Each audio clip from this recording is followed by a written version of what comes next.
Mic on कीजिए।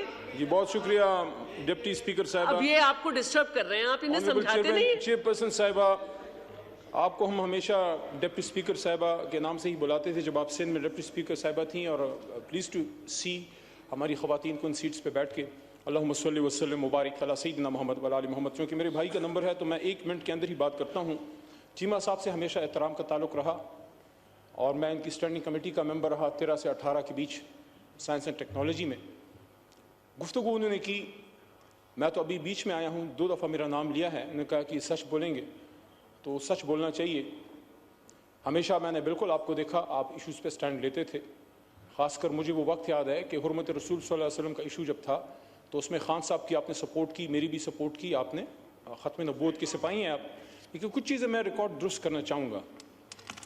देखिए, मैं आपको चीमा साहब दोष नहीं देता, आपकी पार्टी की पॉलिसी होगी, आपकी भी एक पार्टी है, आपके सीनियर हैं शुजात साहब।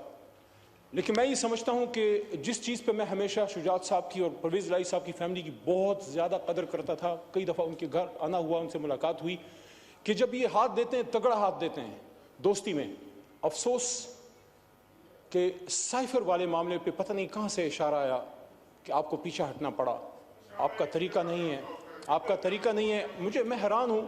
मुझे वो जगह याद है जहाँ मेरा दूसरा बड़ा भाई मक्सी साहब बैठे हैं और वहाँ से मेरे बड़े भाई चीमा साहब ने एक स्पीच की थी। चीमा साहब, आपको याद होगा, और मैं और मुराद सईद एक दूसरे को देख रहे थे। उस दिन चीमा साहब ने मुराद और मेरे और शहरियार भाई से ज्यादा खान साहब को सपोर्ट किया था, डिफेंड किया था। वो स्पीच आज भी रिकॉर्ड का हिस्सा होगी। मेरी ख्वाहिश होगी कि इस स्क्रीन पे वो स्पीच जो चीमा साहब ने खान साहब की सपोर्ट में की थी और उस स्क्रीन पे वो स्पीच जो आज खान साहब के खिलाफ की है, दोनों चलाएं और फिर फैसला आप करें कि सच कौन बोल रहा है। Thank you. और आखिरी बात, चूंकि वक्त बहुत कम है, तो चीमा साहब ने कहा, फिर सद एहतराम, क्योंकि जाती ताल्लुक तो है लेकिन पार्टी पॉलिसी से मजबूर थे। पता नहीं किधर से इशारा आ जाता है, इशारा नहीं तो पाकिस्तान के बेड़ा गर्क किया है।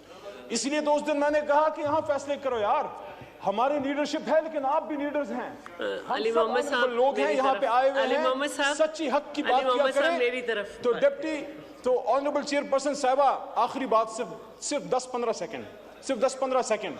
मुझे वो वक्त याद आता है और आज मैं चीमा साहब से एक्सपेक्ट करता हूं, बड़े भाई से, कि मैं सच बोल रहा हूं, आप भी बोलें। अगर इस बात में झूठ है तो आप मुझे कहें, अल्लाह के 100 नामों के नीचे हैं, कि इमरान खान साहब ने 17 सितंबर 2018 को मैं काबीना का हिस्सा बना एज ए स्टेट मिनिस्टर। शहरार भाई पीछे बैठे हैं, जरताज भी बैठी है हमारी बहन, वो भी इस काबीना का हिस्सा थी। वो मेरे थोड़े बाद काबीना का हिस्सा बनी। ऑनरेबल चेयरपर्सन साहिबा, इमरान खान साहब की ये आखिरी बात बता के फिर मैं बैठता हूं। मीटिंग खत्म हुई, एजेंडा क्लियर हुआ।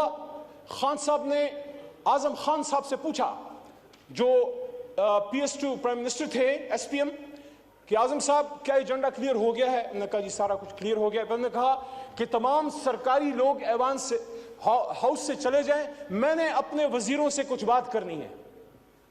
और जब वो चले गए, दरवाजे बंद हुए, सिर्फ हम रह गए और खान साहब रह गए।